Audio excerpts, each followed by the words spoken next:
Doctor, no te escuchamos.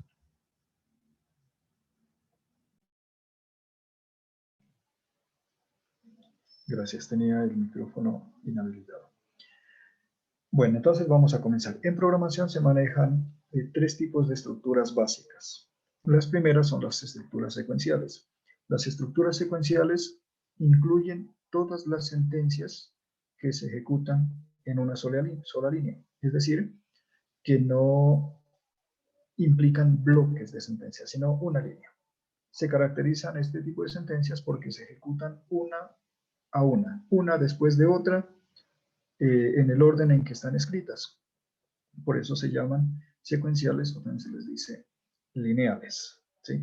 Ejemplos de este tipo de estructuras son la declaración de variables, la asignación, la operación leer, la operación escribir, como las que tenemos en la diapositiva en la parte derecha, cuando decimos int x igual 5, y igual 10 y una r que no está igualada a nada, que no está inicializada, esa es una sentencia secuencial. Se va a ejecutar de principio a fin. Y luego tenemos una asignación que decimos r igual a x por y. Luego tenemos una sentencia de lectura donde decimos string cat igual console write. Perdón, aquí era readline. Aquí cometí un error, era readline. La estoy mostrando en vez de leerla. Y tenemos la de escribir que es console writeline cat. Le estoy diciendo que me muestre algo. Estos son ejemplos de sentencias secuenciales. Son las primeras que nosotros comenzamos a utilizar porque basta con conocer la sentencia y su semántica para utilizarla. El segundo tipo de sentencias son las sentencias selectivas o condicionales o de decisión. Cualquier forma de llamarlas se refiere a lo mismo. Este tipo de sentencias ya no se ejecutan una tras otra de principio a fin, sino que nos permiten introducir en la ejecución del programa saltos o bifurcaciones. Es decir, que va a evaluar una variable, va a evaluar el estado de una variable y va a decidir si la sentencia que ejecuta a continuación es la que está enseguida en el código o si da un salto y busca una sentencia diferente. Las sentencias de decisión nos permiten implementar tres tipos de estructuras, que son la decisión simple, la decisión doble y la decisión múltiple. Y las sentencias que vamos a utilizar ya en lenguaje de programación es la sentencia if y la sentencia switch. La sentencia if nos va a permitir implementar decisiones simples y decisiones dobles. Y la sentencia switch nos va a permitir implementar decisiones múltiples. Vamos a ver en qué consiste cada una de estas. Perdón, me faltaba el tercer tipo de estructuras. Entonces dijimos que eran tres. Las primeras son las estructuras secuenciales, las segundas las estructuras de decisión y las terceras son las estructuras iterativas o ciclos. ¿Qué hacen las estructuras iterativas? Repetir. ¿Sí? También se les llama estructuras de repetición. Lo que hacen es que definen un bloque de sentencias o un conjunto de sentencias y hacen que estas sentencias se ejecuten más de una vez. Se puede ejecutar 2 veces, 10 veces, 100 veces, dependiendo de cómo definimos nuestra estructura o nuestro ciclo. Entonces, si queremos bifurcar, es decir, establecer dos rutas o más de dos rutas posibles de ejecución, estructuras de decisión. Si queremos repetir que una o más sentencias se ejecuten varias veces, vamos a utilizar ciclos o estructuras iterativas. En lenguaje de programación, las sentencias iterativas, las principales, porque hay más y cada lenguaje puede tener algunas particulares, pero estas tres son comunes a la mayoría de los lenguajes, o al menos a todos los lenguajes imperativos, tienen estas sentencias, que son la sentencia while, la sentencia do while y la sentencia for.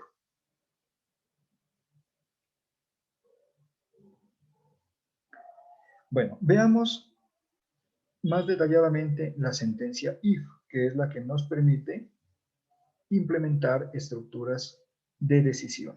Como les decía, para decisión tenemos dos sentencias, if y switch. Veamos lo que hace if. Entonces, en primer lugar, utilicémosla para definir una decisión simple. ¿Qué es una decisión simple? Es cuando se tiene que decidir si se hace o no se hace algo. Esa es una decisión simple. Si se hace o no se hace algo. Si usted va a salir de su casa, usted puede decidir si lleva o no lleva chaqueta. Si usted mira que el día está como frío, entonces lleva chaqueta. Si no, no la lleva. Esa es una decisión simple. ¿Cómo funcionan todas las decisiones? Hay que evaluar una condición. Entonces, la sentencia if se escribe, como la miran ustedes en pantalla, if y entre paréntesis una condición. Una condición es una expresión lógica. Puede ser verdadera o falsa. Siempre que hablamos de una expresión lógica, significa que puede ser verdadera o falsa. Es decir, al evaluar esa condición, voy a obtener o verdadero o falso. En una decisión simple, si la expresión es verdadera, se ejecutan las sentencias que están vinculadas a la condición. Si la sentencia es falsa, se omiten, se ignoran, se pasa de largo y no se ejecutan. Aquí tenemos un ejemplo y dice lo siguiente. Int, declaramos una variable entera que le llamamos edad y le asignamos el valor 13. Y colocamos una condición. If x mayor o igual a 0, entonces si x es mayor o igual a 0, vamos a mostrar la edad. Si no, no se muestra. ¿Qué es lo que hace este código? Mira, muestra la edad solamente cuando el valor es positivo. ¿Por qué? Pues porque edades negativas no hay. ¿Cierto? Ingeniero, qué pena le interrumpo un momento. Ahí la variable me están indicando los estudiantes que si habría que declarar Perdona. X o si No, X... es edad. Lo que pasa es que me equivoqué y coloqué X y luego la cambié por edad para el ejemplo. No, la variable que declaro aquí es la que debo utilizar acá. Siempre evalúo la variable que tengo definida. Gracias, ingeniero. Sí, entonces miren, esto es lo que hacemos con las condiciones. Esta es una decisión simple. Lo único que vamos a decir es, o se muestra esta sentencia, se ejecuta esta sentencia, o no se ejecuta esta sentencia. ¿Cierto? Todo depende de si es mayor o igual a 0. Por acá tenemos una decisión doble. La decisión doble me permite tomar dos rutas posibles. Una, si la condición me genera un valor verdadero. Y otra, si la condición me genera un valor falso. O se ejecutan el primer conjunto de sentencias o se ejecutan el segundo conjunto de sentencias. Pero las dos no se pueden ejecutar. Entonces, la sentencia if evalúa la condición va a ser una expresión lógica, por tanto me va a dar un valor verdadero o falso. Cuando la condición se cumple, es decir, me genera un valor verdadero, se va a ejecutar esta sentencia o este conjunto de sentencias. Pueden ser varias o puede ser una sola.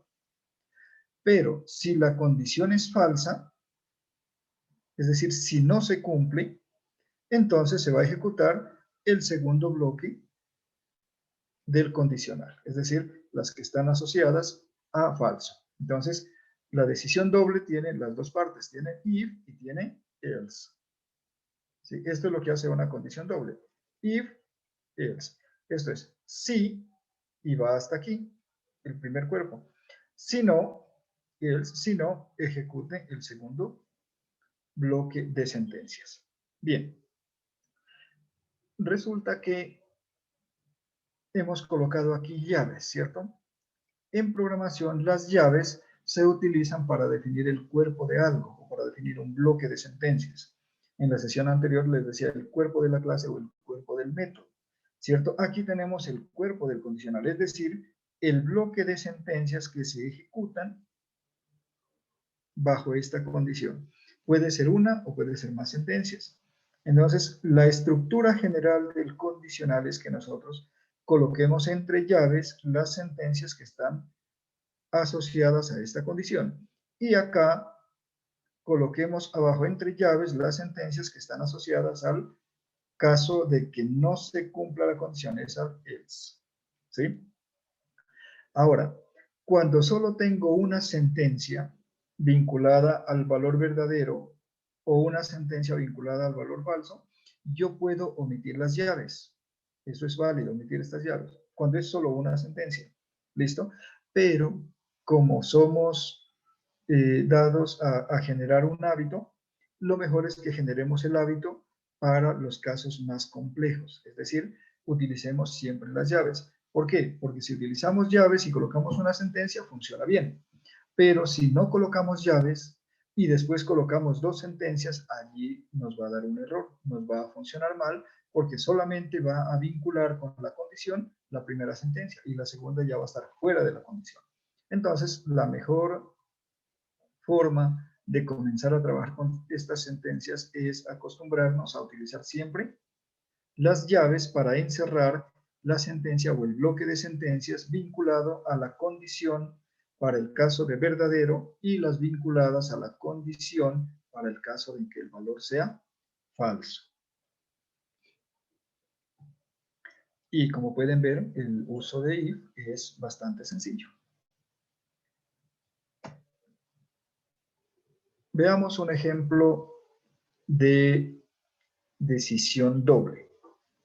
¿Listo? Vamos a declarar nuevamente la variable edad y le vamos a asignar un valor 14.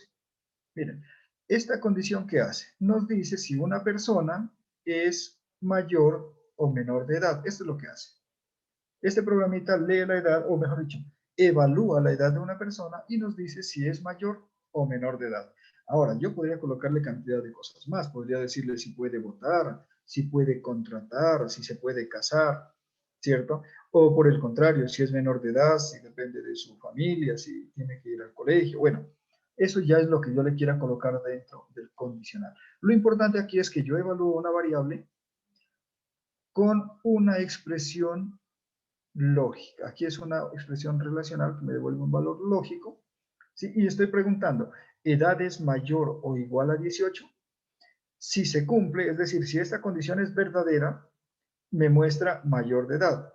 Pero cuando digo que la edad es 14 y pregunto, ¿edad es mayor o igual a 18? El resultado es falso, porque 14 no es mayor o igual a 18. Entonces se va a ejecutar la sentencia que está después de else. ¿Listo? Así es como funcionan los condicionales. En este caso, como la condición no se cumple, va a saltar desde el if hasta el else y se va a ejecutar la sentencia que está dentro del else. ¿Y qué va a pasar después? Se van a seguir ejecutando las sentencias que estén fuera de las llaves, ¿cierto? Va a seguir la secuencia de ejecución. Pero lo importante es que aquí, en este conjunto de sentencias, ¿cierto? Estamos introduciendo un salto, estamos introduciendo una bifurcación. ¿Por qué? Porque si es mayor o igual a 18, se ejecuta esta primera línea de impresión, pero se omite la otra, porque las dos no se pueden ejecutar, ¿cierto? Pero en este caso, la edad es 14, significa que no se cumple. Así que vamos a saltar desde el if hasta el else y se va a mostrar esta segunda sentencia, write line.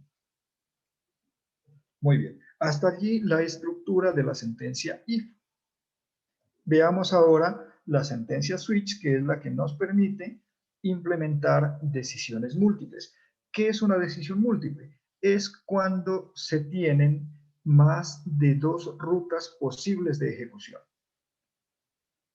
¿Sí? Por ejemplo, miren, si yo evalúo el día de la semana, yo tengo 7 días de la semana. Yo podría tener 7 acciones diferentes según el día, ¿cierto? Entonces ya no es una ni son dos, son 7, eso es una decisión múltiple.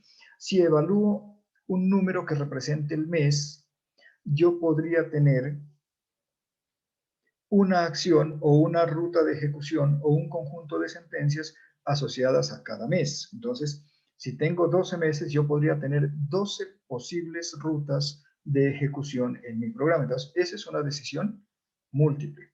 Ese tipo de decisiones se implementan mediante la sentencia switch. ¿Cuál es la sintaxis de la sentencia switch? Esta es una sintaxis un poco más compleja que la del if, pero nada fuera de nuestra comprensión. Entonces, miren, lo primero que escribimos es switch, que es la palabra mágica, y entre paréntesis una variable, ¿sí? Esta variable debe ser de tipo int o de tipo char. En C# admite también las variables de tipo string, las cadenas. Sin embargo, mi recomendación es que no utilicen string para implementar sentencias switch si pueden evitarlo. Y la razón es la siguiente, miren. Si nosotros utilizamos una cadena de caracteres, las cadenas se pueden escribir de diferentes formas y significar lo mismo, ¿cierto? Por ejemplo, si usted va a evaluar el nombre, resulta que el nombre es María y usted puede escribir María con tilde o María sin tilde, ¿cierto? Y entonces ya no es la misma María, no en programación. Entonces lo mejor es utilizar variables que sean mucho más fáciles de evaluar, como es la variable int, o sea, un valor entero, sin decimales, o una variable de tipo char que solamente va a tener o números o letras. Bien. Entonces, una vez que hemos escrito switch, vamos a colocar el cuerpo del switch entre llaves, ¿cierto? Vamos a mirar que aquí tenemos entre llaves, ¿sí? Todo lo que corresponde a la decisión. Y luego vamos a colocar, se escribe case, y el primer valor que queremos evaluar, ¿sí? Valor 1, case, es palabra reservada, siempre va a ir, y valor 1 es el primer valor posible para la variable. Entonces, si esta variable es los días de la semana y los días de la semana son 7, entonces el primer valor será 1, y el segundo valor será 2, y el segundo valor será 3, ¿cierto? Igual yo podría tener una variable de tipo carácter y que el primer valor sea A, el segundo valor sea B, el tercer valor sea C, entonces los voy colocando aquí. Aquí vamos a colocar el valor.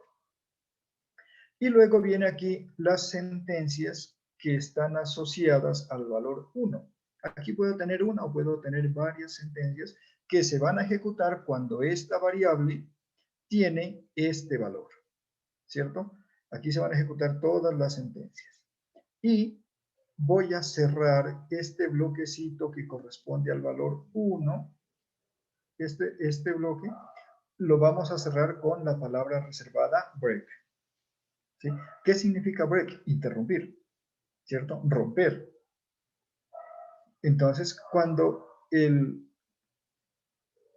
al ejecutarse el programa, encontramos la sentencia break, significa que estas líneas que están hasta abajo, de ahí hasta la llave, ya no se van a ejecutar. Los bloques de sentencias en una sentencia switch son excluyentes. ¿Sí? Significa que si se ejecuta el valor 1, excluye a todos los demás. Si se ejecuta el valor 2, excluye a todos los demás. Y así sucesivamente. Acá es el valor 3. Entonces, miren, esta sentencia tiene más palabritas claves. Switch, que me indica que es una decisión múltiple. Case, que me permite especificar cada valor posible de la variable. Y break, que me permite terminar la ejecución del bloque asociado a un valor. Y luego tenemos por acá la sentencia default. Default es el valor por defecto que se va a mostrar o las sentencias que se van a ejecutar cuando ninguno de estos casos se haya cumplido. Es decir, si yo tengo una variable que debe tener números del 1 al 7 y de pronto me aparece un 9, entonces se va a ejecutar acá. Por lo general la utilizamos para mostrar mensajes indicando que no se cumplió alguna condición que debería tener esta variable. Entonces, estas sentencias asociadas a default se ejecutan cuando ninguno de los anteriores se ejecuta. Si alguno de los bloques relacionados con un valor que está acá se ejecuta, ya lo demás se ignora y el programa va a seguir ejecutándose después de la llave. Veamos un ejemplo.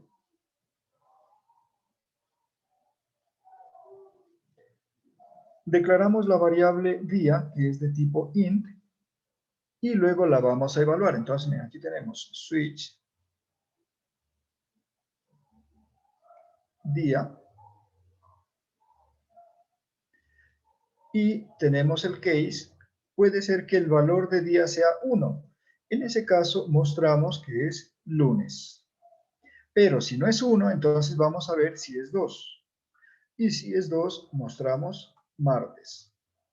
Y si no es martes, entonces hay que evaluar a ver si es 3, ¿cierto? El siguiente valor. Si es 3, mostramos miércoles. Y así sucesivamente vamos a evaluar para 4, mostramos jueves, vamos a evaluar para 5, mostramos viernes, para 6, sábado, para, otra vez me quedé un número aquí, para 7, domingo. Y si no es ninguno de esos valores, vamos a mostrar que el día no es válido, ¿cierto? Porque si estamos hablando que la variable día contiene el número de día de la semana y nos aparece por ahí un 9, pues es una semana rarísima porque hasta ahora no se conoce ninguna semana de 9 días. Entonces, miren, esta es la estructura, cómo funciona un switch o una decisión múltiple. Vamos colocando los case y evaluando cada uno de los valores y colocando las sentencias asociadas a cada uno. Si se ejecuta este bloque porque el valor es 1, todos los demás se ignoran, ¿sí? Si no se ejecuta este, vamos a evaluar el segundo caso, el tercer caso y así sucesivamente hasta llegar al final. Muy bien. Hasta aquí la teoría sobre las sentencias de decisión. Ahora vamos a ponerlo en práctica.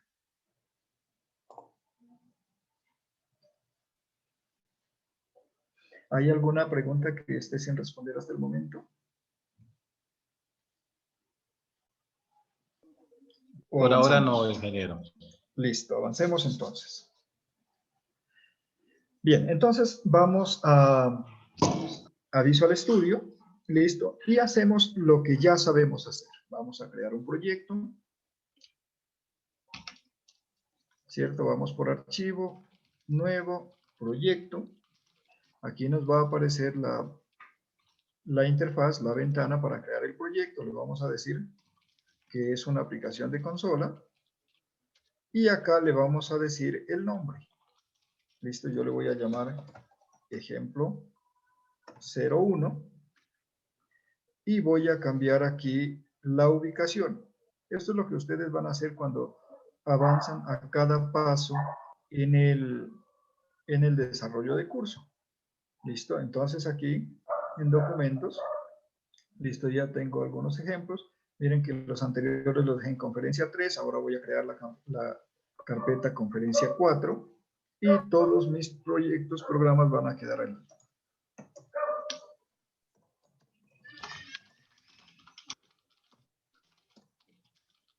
Listo, entonces ya creé mi conferencia 4, ahora lo que voy a hacer es seleccionarla.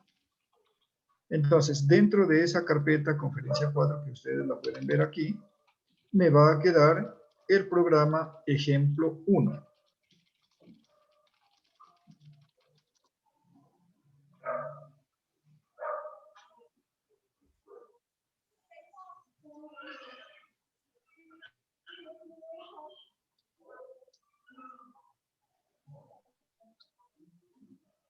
Mi equipo se toma su tiempo para hacer las cosas, por eso es que las hace bien.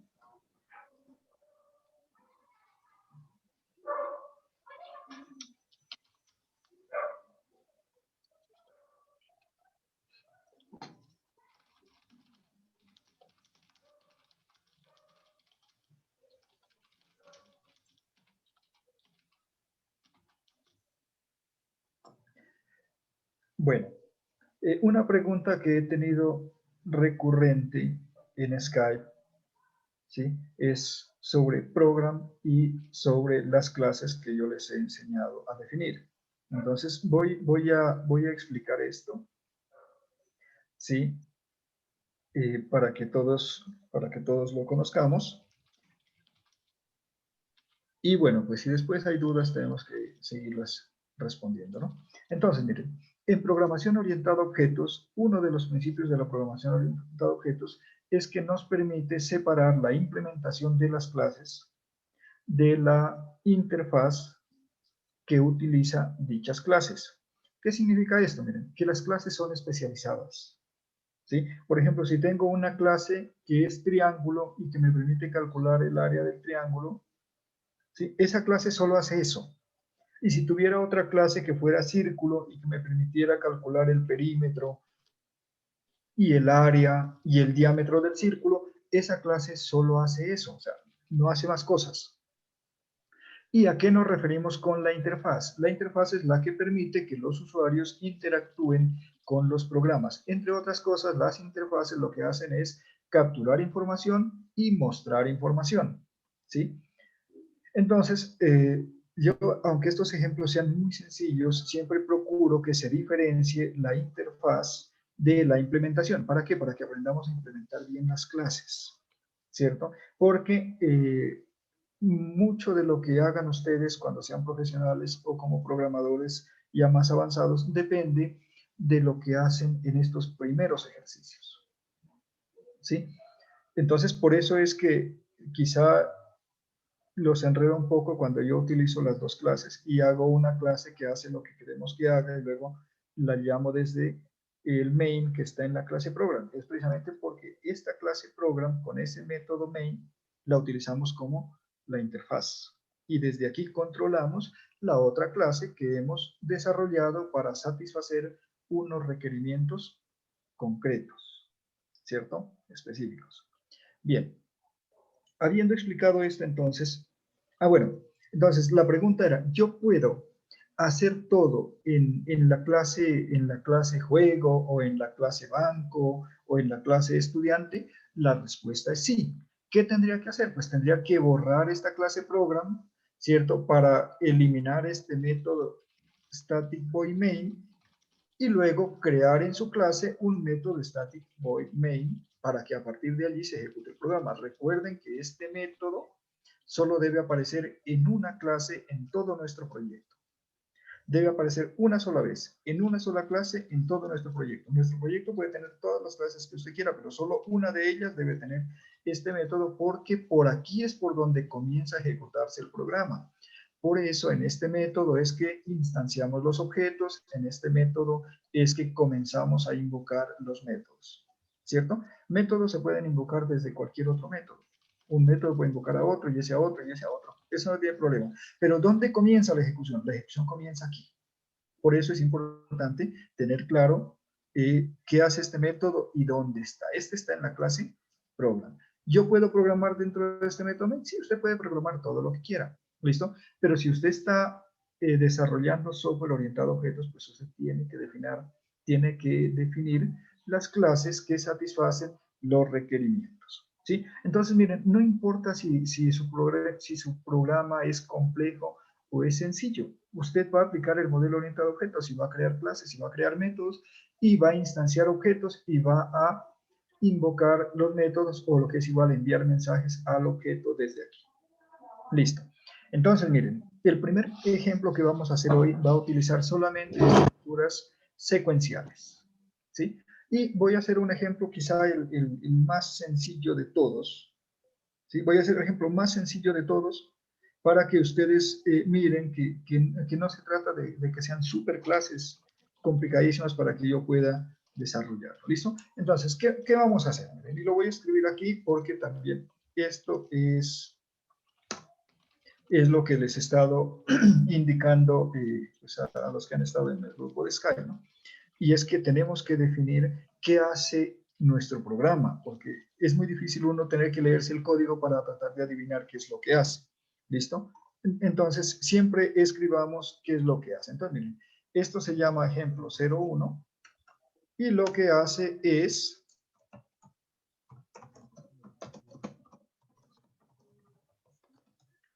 así de complicada va a ser este ejemplo. ¿Listo? Una clase que suma dos números. Listo. Entonces, nos preguntamos, bueno, una clase que sume dos números, ¿cuáles serán los requerimientos para que sume dos números? Pues miren, ¿qué queremos que haga el programa?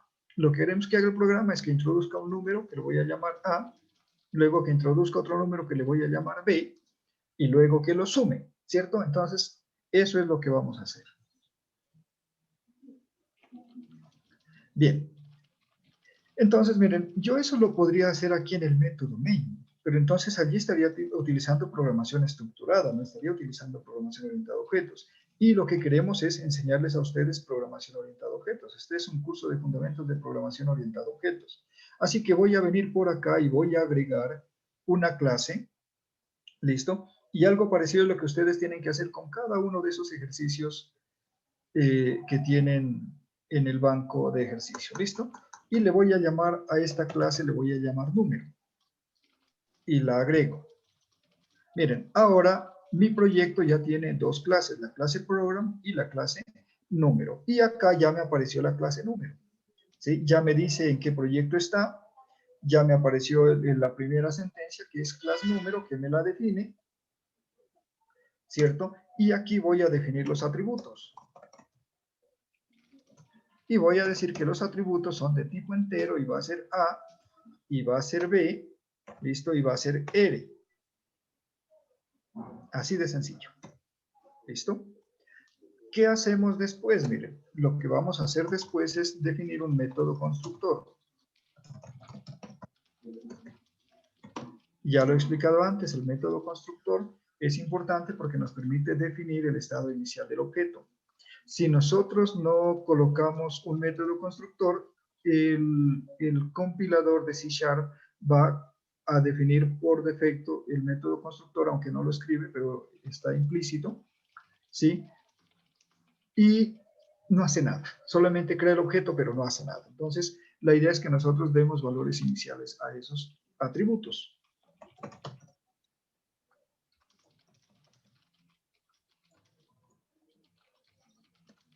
Listo, número.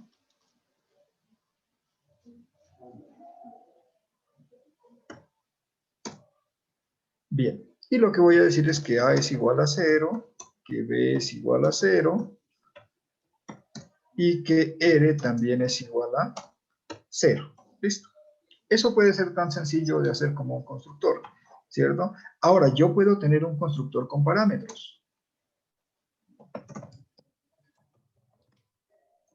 Y decirle que reciba un int X y un int Y. No tienen que ser A y B. X y Y.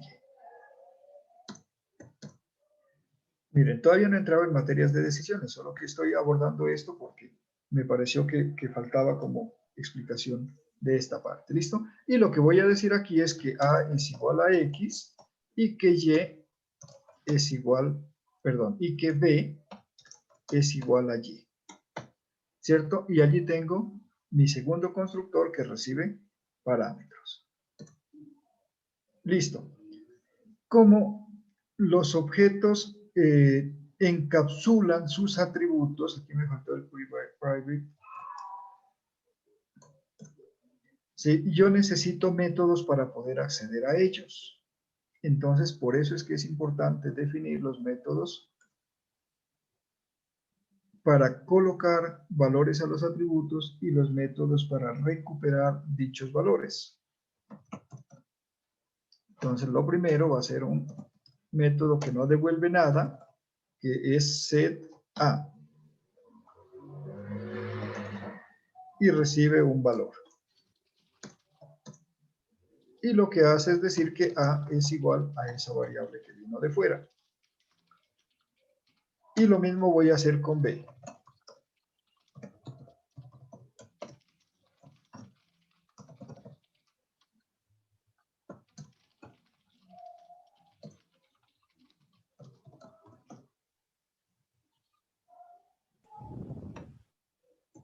¿Listo? Creo que hasta allí todos ya manejamos esta parte, ¿cierto? Ya sabemos cómo definir. Entonces, miren que yo podría aquí colocar un método que se llame leer A y leerlo desde el teclado. Yo puedo hacer eso, ¿cierto? Y el programa va a funcionar. Solamente que cuando utilizamos programación orientada a objetos, tratamos de que esta clase no incluya allí mismo la interfaz, sino que tengamos desde fuera la posibilidad de enviarle mensajes y de interactuar con el objeto a través de sus métodos. Listo, ya he colocado los dos valores. Listo, puedo tener también un public int que me devuelva el A. Y le voy a decir simplemente return A. y voy a tener un public int get b que me devuelva el b. Listo. Pero ¿qué es lo que hace nuestro programa? Nuestro programa lo que hace es sumar.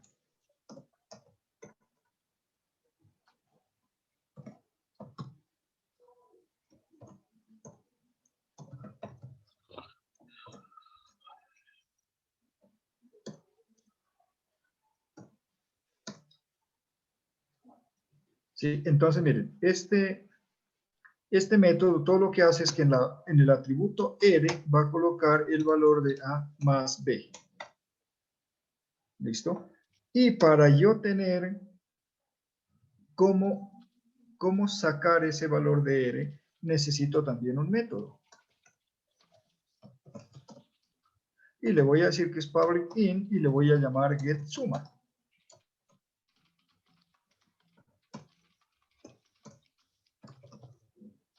Y me va a retornar R. Pero antes de retornar R me voy a asegurar de que ejecute la suma.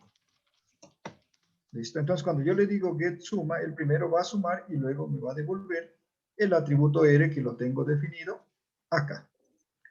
¿Listo? Miren, y eso es todo lo que hace el objeto, todo lo que hace la clase. ¿Sí? Tiene dos atributos y tiene la capacidad de sumarlos y devolverme el resultado de la suma. Entonces, miren, esta es una clase, pero esta clase no tiene interacción con nadie. ¿Sí? Si le pasan un valor, lo guarda, si le piden un valor, lo devuelve, no hace más nada. Entonces, ¿qué hago yo? Miren, que desde acá voy a gestionar esa clase, ¿cierto? Desde acá me voy a comunicar con ella. Y para ello, miren, lo primero que tengo que hacer es instanciar un objeto.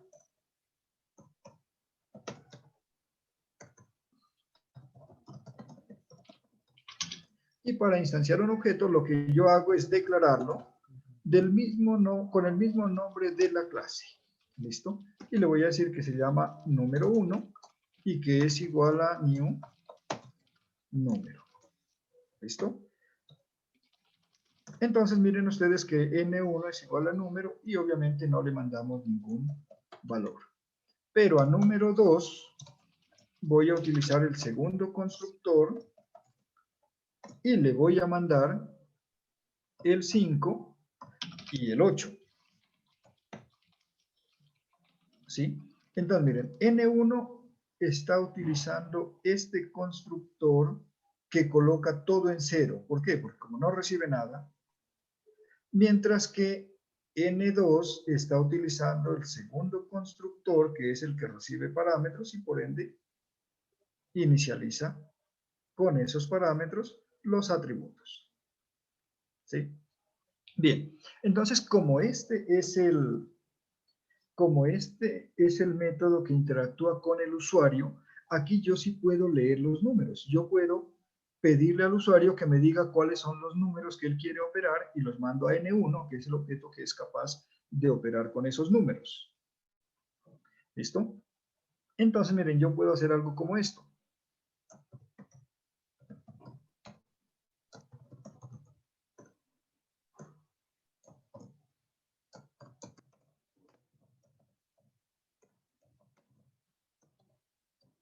Le voy a pedir que entre un número. Solo lo pongo ahí. Listo. Y luego le voy a decir que int x es igual, ahí estoy declarando una variable y ahora le voy a asignar un valor. Y le voy a decir que lea por teclado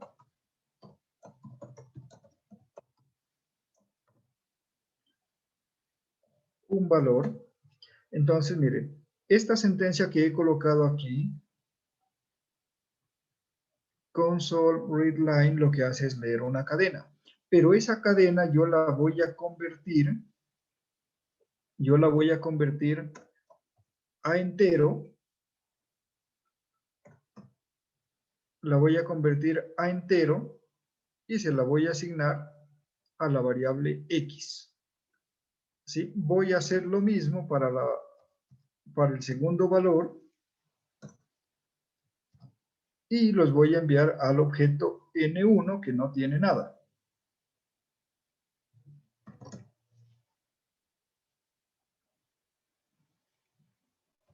Voy a hacer que den un saltico de línea.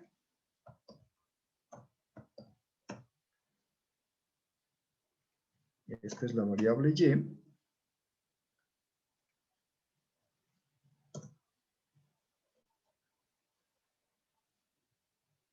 Ahora voy a decirle que n1.setA guarde la variable x y que n1.setB guarde la variable y. ¿Listo? Entonces, miren, las sentencias que he colocado aquí me permiten leer dos números y luego mandarlos al objeto. ¿Por qué? Porque allí sí ya los puedo sumar. Entonces, estas líneas que he colocado aquí, ¿listo? Hacen algo similar a lo que he hecho acá, que es de enviar dos números al objeto N2. Pero resulta que acá, pues esto es constante. Siempre me va a sumar el 5 y el 8. Mientras que acá no sé qué números me va a sumar, porque los números los voy a leer desde el teclado.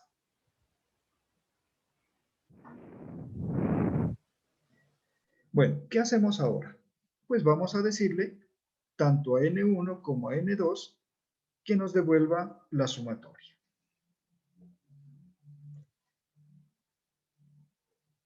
Entonces, digamos lo siguiente.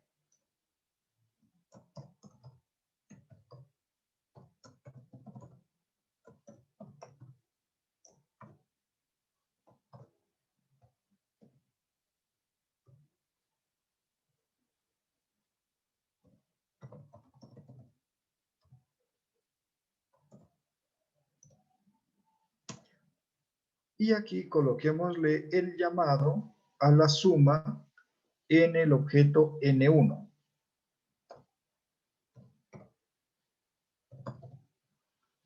Vamos a utilizar este método getSumma que declaramos. Y nos debe devolver N1, ¿qué nos debe devolver? La suma de 5 y 8, o sea que nos va a devolver 13.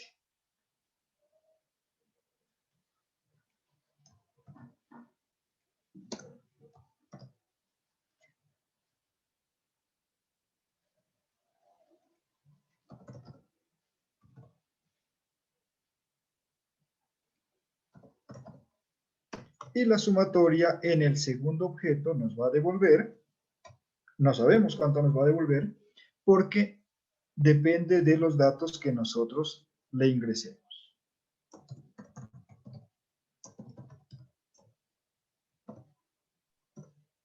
Hacemos una pausa para ver los resultados y ahora nos deben salir algunos errores. Vamos a ver qué errores hemos cometido hoy.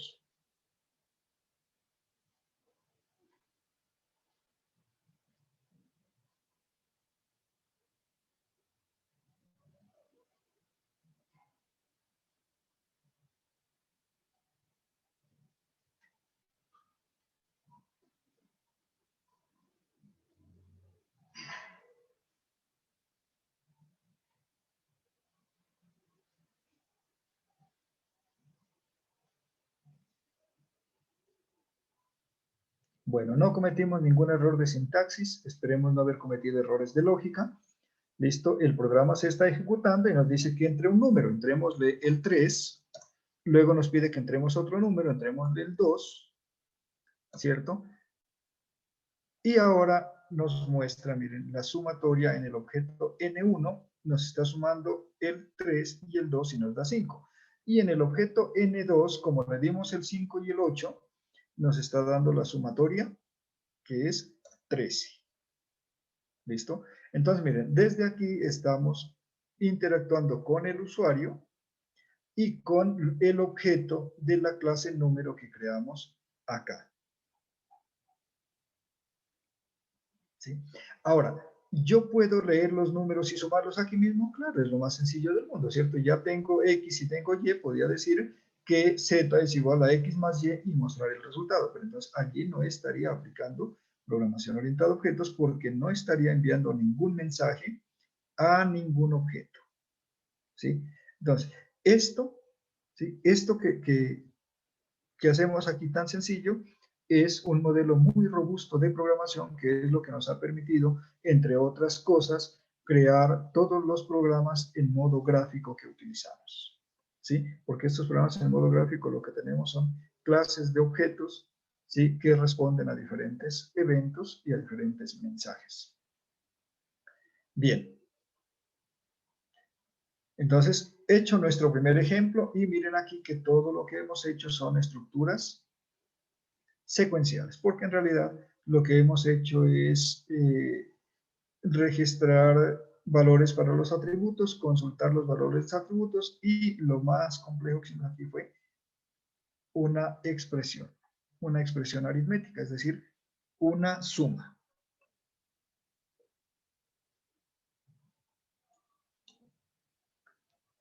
Bueno, entonces estuvo nuestro primer ejemplo, queda todo guardado, ya está.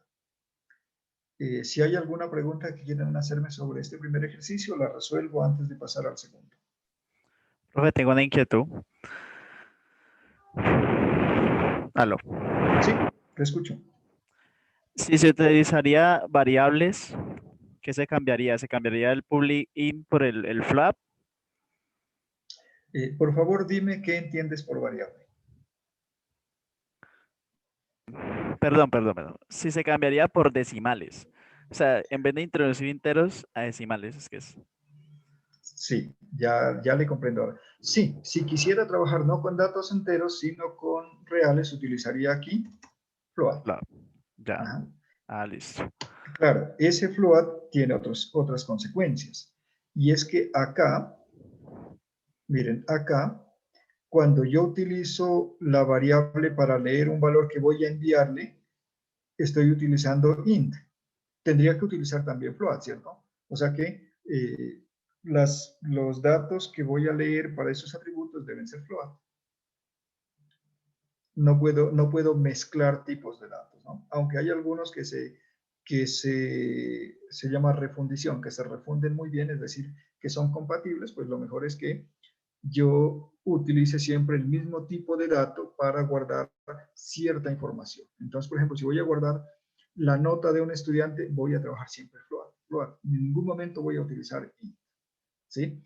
Y aquí también, miren, cuando digo int, pairs, si son float, no utilizo int, utilizo float. Muy bien, buena pregunta. ¿Alguna otra? Buenas noches. Buenas noches. Instructor, una preguntita. Lo que pasa es que yo pues ya hice los primeros dos pasos, los requerimientos y los diagramas de clases. Empecé la programación, entonces estaba generando mis métodos, ya tenía todos mis métodos, pero al llamarlo, digamos, así como usted está llamando la clase número en la clase program, no me permitía llamar de una clase a otra teniendo el mismo namespace y siendo la clase pública. No sé qué puedo solucionar ahí. ¿Qué mensaje de error le salía? Porque debe salir de aquí abajo, debe aparecerle un mensaje de error. No, simplemente, digamos, ahí usted colocaba, ahí como en su ejemplo usted colocaba número, es igual, digamos, X es igual a new número, ¿sí? Un ejemplo. Sí, aquí esto se llama instanciar objetos. Lo que tengo aquí en las líneas 17 y 18. Sí, sí, señor. Entonces, a mí precisamente no me permitía llamar esa clase número. Por ejemplo, digamos, yo trataba de colocar número, este número azulito que usted tiene ahí, que es la clase, entiendo yo, la clase la está llamando, no me Sí, permitía, no me aparecía ni la opción ni nada. No me pareció un error porque no era un error de sintaxis ni de nada, sino simplemente no llamaba, no se conectaba una clase con la otra. ya. Y acá en la parte de la derecha, ¿le aparecían las dos clases así como me aparecen a mí número y programa? Sí, señor. Yo, pues generalmente creo una nueva carpeta en la solución y la llamo clases y entonces ahí en esa carpeta voy creando las clases. Como le repito, no estaban tal cual, clases de C#, todo, mismo namespace, clases públicas, pero no me permitía. No sé si sea que tengo mal la Ya. instalación. O sea que usted guardó la clase que creó en otra carpeta diferente a la de program. O sea, la clase program la eliminé, ¿sí? No tenía una clase program porque precisamente no la estaba utilizando. Entonces, Ajá. más bien, generaba mis propias clases. Sí. ¿Y Pero, colocó este método? ¿Colocó este método en la clase que creó? no lo coloqué. Ah, bueno, es por eso, porque todos los programas deben tener este método para empezar a ejecutarse. O sea, si usted no le coloca este método y tiene solamente cosas como lo que tengo acá, miren, esta clase número no se puede ejecutar. Ella misma no se puede ejecutar. Si quiero que se ejecute, tendría que incluirle este método y aquí colocar la instanciación de los objetos, ¿no? Los objetos se tienen que instanciar aquí, se tienen que comenzar a instanciar. Ok. Yo podría instanciar objetos dentro de los métodos de acá, pero resulta que el programa como tal no se va a ejecutar. O sea, porque él va a buscar este método para empezar a ejecutarse. Y si no lo encuentra, pues no va a saber por dónde comenzar y no se va a ejecutar. ¿Listo? Entonces, miren, por ahora, ya yo sé que después ustedes van a programar muy bien y quizá ustedes me enseñen algunas cosas a mí sobre programación para yo poder continuar aprendiendo. ¿Listo? Pero por ahora, que están ustedes comenzando, ¿sí? Y que es muy probable que se les presenten errores y cosas que no saben cómo resolver, les recomiendo esto.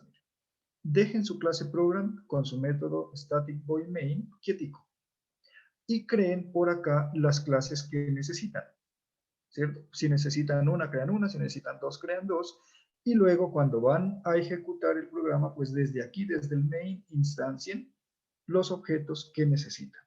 Les va a quedar más fácil si lo hacen de esta manera. ¿Listo? Más adelante, cuando ustedes tengan más conocimientos, pueden borrar la clase program, pueden colocar este método main en la clase que ustedes quieran. ¿Listo? Pueden instanciar objetos de la misma clase que contiene el main. Van a poder hacer muchas cosas.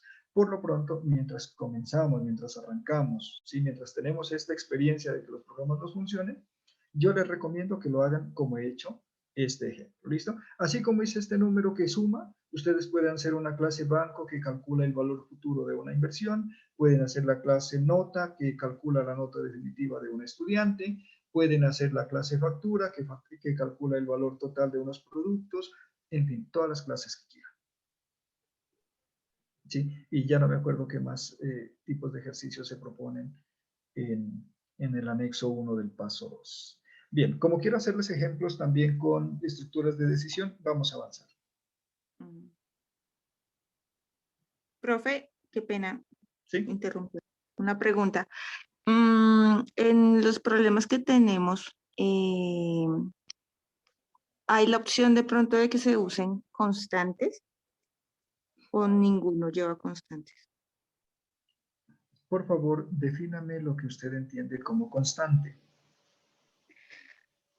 Pues constante es un espacio en memoria al cual yo le doy un valor y ese valor se mantiene durante todo el programa y no se puede cambiar, ¿no? O sea, es como es la diferencia que tiene con el concepto de variable. Es correcto. Miren, en algunos programas ya les dan a ustedes unos valores. Esos valores pueden entenderlos como constante. Me parece que es el ejercicio número 1 que le pide que calcule la rentabilidad de una inversión y le dice que la tasa de interés es del 2%, ¿cierto? Sí, Entonces, pues ese yo valor, lo pensé para el 8, que también declara como unos valores de unos elementos. ¿me dice cuál es el 8, por favor? El ¿Será que los hay que hacer lápices, el total de la reglas? compra. Sí, Y el descuento. sí. Listo. En este ejercicio también les dicen qué cantidad se compró y qué valor tiene cada uno. Entonces, lo único que hay que hacer es multiplicar y sumar. Y esos valores y esas cantidades ustedes las pueden manejar como constantes, ¿cierto? Eso significa, miren que aquí en número, en la clase, ustedes en el constructor, en vez de 0, le van a colocar ya el valor que tiene. Eso es lo que van a hacer. En esas clases donde les dan ya el valor para un atributo, lo colocan aquí. Miren, aquí yo lo estoy recibiendo, ¿cierto? Y asignando. En esos que son constantes ya no tengo que recibirlo porque ya me lo están dando. Entonces simplemente lo pueden asignar aquí y les queda un valor predefinido para ese atributo. Ah, ok. Y a Perfecto. partir de allí operan normalmente. Ahora, algunos estudiantes, listo, me han mandado avances, ¿sí? Y están leyendo la cantidad de lápices y están leyendo el valor de lápices o están leyendo la tasa de interés para la inversión. ¿Qué les he contestado? Si lo quiere hacer así, hágalo. Está bien, ¿cierto? Le va a quedar un poquito más largo el programa, pero está bien. Si usted lo entiende, hágalo. Ahora, si le está causando dificultades, hágalo como lo pide en el anexo 1, ¿cierto? Que ya le dice que calcule siempre el 2%. ¿Sí? Entonces, si usted lo entiende bien y dice, no, es que yo no quiero que mi programa solo funcione con 5 lápices, yo quiero que funcione en cualquier cantidad de lápices, que si el estudiante quiso compró 3 y no compró 8 o compró 20, pues hágalo con datos que se leen por teclado, si así lo quiere hacer, y si usted pues, ha entendido bien lo que hemos estado explicando para poder hacerlo de esa manera. ¿Listo? Es decir, si usted puede hacerlo mejor, hágalo. ¿Sí? Va a aprender más. Pero si le causa dificultad, pues hágalo al menos lo que se pide, que es bastante sencillo. Muy bien. O sea, profe, por lo menos en el ejercicio 1, en la parte de método constructor, entonces en el A igual se le colocaría la inversión y en el B se colocaría el interés. Pero mira que, claro, va a tener un atributo que es inversión, pero el valor de la inversión no lo dan. O sea, que ese sí hay que leerlo o asignarlo, ¿cierto? Pero en el interés usted le puede colocar ya el 2. Ya, listo. Santiago, ¿tiene la mano levantada Santiago?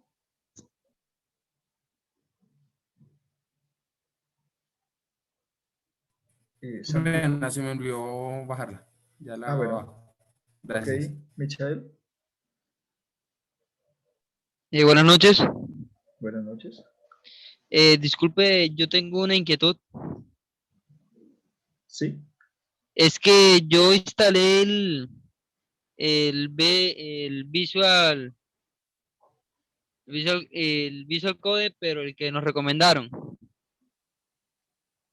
Pero cada que lo quiero utilizar siempre, no sé, me terminan dando dificultades, se ralentiza y todo eso.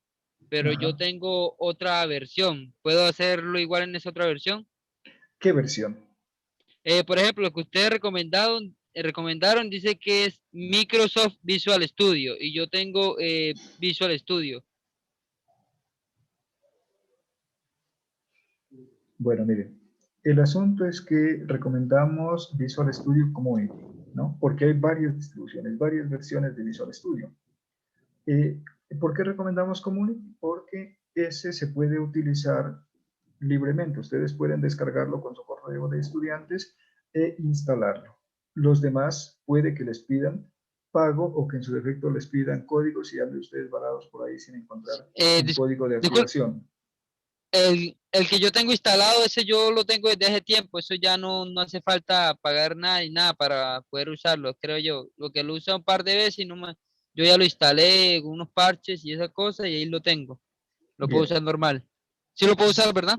sí, usted sí lo puede usar, ¿cierto? Ya. Sí, sino que es Asegúrese que de que instalé, sea es Visual que C# y lo usa. Porque si ustedes, por ejemplo, utilizan versiones y luego programan en otro lenguaje, pues ahí sí tenemos dificultades porque lo que vamos a evaluar es programación en C#. ya. Bueno, sino que el que instalé fue el del 2019, el que ustedes dicen, pero creo que mi computador no lo corre bien y no, y voy a ver si uso este y si no me tocará usar otra versión.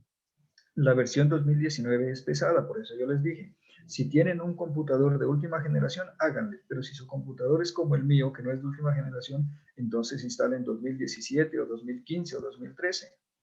¿Listo? Pero Ya, muchas 2019 es gracias. pesado. Sí, ya. Margie. Profe, una pregunta, es que usted en Program puso, en vez de poner console write line, puso solamente write, o sea, se puede hacer de las dos maneras y es la misma función. Claro que sí. ¿Cuál es la diferencia entre write y writeLine? Que cuando utilizo writeLine, después de mostrarme lo que he colocado entre paréntesis, pasa a la siguiente línea. Y cuando coloco solamente write, no pasa a la siguiente línea. Entonces, aquí como utilicé solamente write, me dice, entra un número, 2 puntos, y se queda allí mismo para entrar el número al frente. Si le coloco writeLine, ¿qué pasa? Que me va a decir, entre un número y va a saltar a la siguiente línea para leer el número. Es cuestión de presentación nomás. Funcionan igual. Ok, y es que yo estoy usando el Visual Studio 2019 y pues yo he ejecutado como el programa y no me pide el read key porque siempre pues me muestra todo. O sea, lo tengo que agregar o como hago ahí, porque nunca me ha pasado que no me deje ver, sino que yo lo ejecuto y me deja ver sin agregar el read key. Entonces, Pues si le deja ver sin agregarlo, está ¿lo bien, puedo omitir pero claro, pero o lo tengo que seguro que le deja verlo porque eso pasa de largo. sí, si no, no me deja ver. O sea, yo ahí puedo ver todo sin poner el read key. Bueno, ¿Será por la versión? no sabría decirle por qué no utilizo la 2019.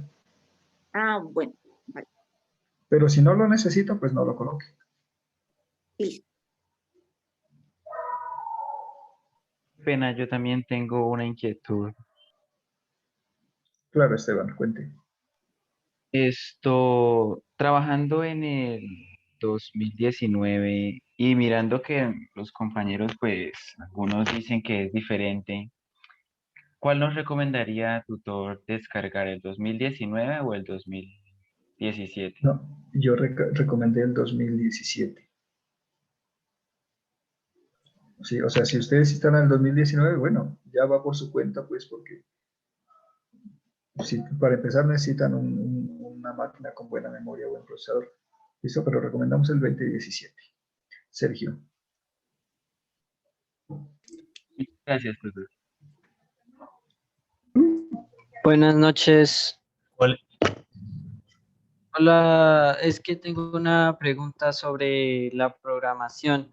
En caso de que se quiera hacer el programa con puro funcionamiento, o sea, con puro lenguaje del computador, ¿se podría hacer un ajuste en el programa para que, pues, para poderlo escribir así? La verdad no le entiendo la pregunta. ¿A qué se refiere con lenguaje de computador? O sea, con puro código binario. ¿Usted programa en Assembler? No, señor, o sea, apenas estoy por iniciar y pues quisiera aprender a programar así con código binario. Bueno, miren, van a aprender a programar en Assembler un poco cuando miren arquitectura de computadores. Por lo pronto, programen en C#, ¿no? Para empezar a programar a bajo nivel, pues es mucho más complicado que programar a alto nivel, que es lo que estamos haciendo aquí. Entonces, por favor, programen en C#, ¿listo? Porque no vamos a poder evaluarles sus trabajos si los hacen en otro lenguaje. Bueno, señor, muchas gracias. Tutor, una pregunta. Sí, Miguel. ¿Cuáles son los requisitos mínimos de la versión del 2019? No los tengo en mente. Sé que es mucho más exigente porque mi computador no funciona, pero no sabría decirle cuáles son los mínimos. Pero seguramente que si van al sitio de Microsoft y le dan clic en 2019, ahí les aparecen los requerimientos. Vale, gracias.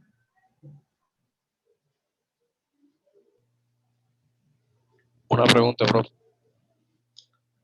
¿Sí?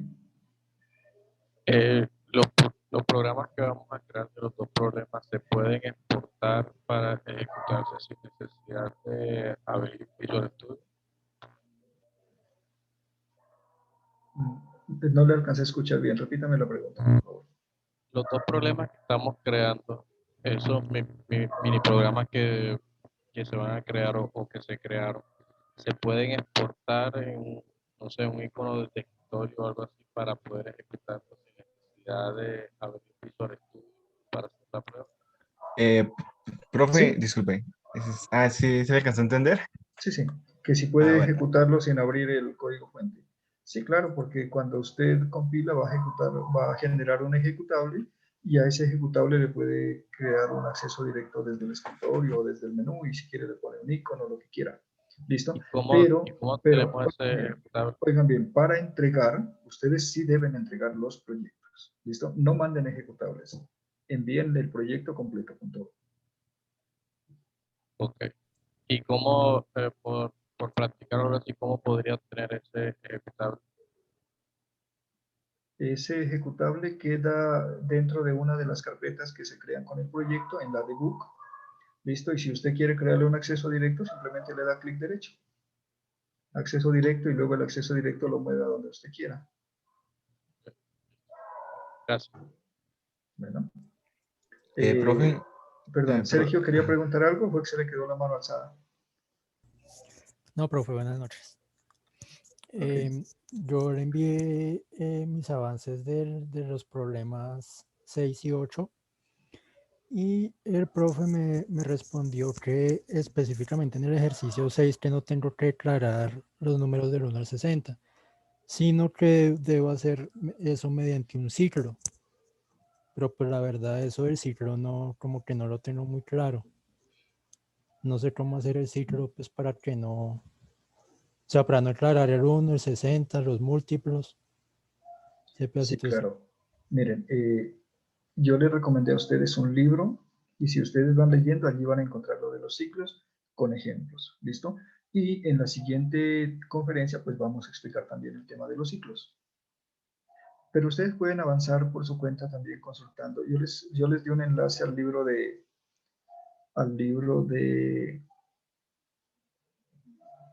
Francisco Javier, bueno, ya se me olvidó el apellido.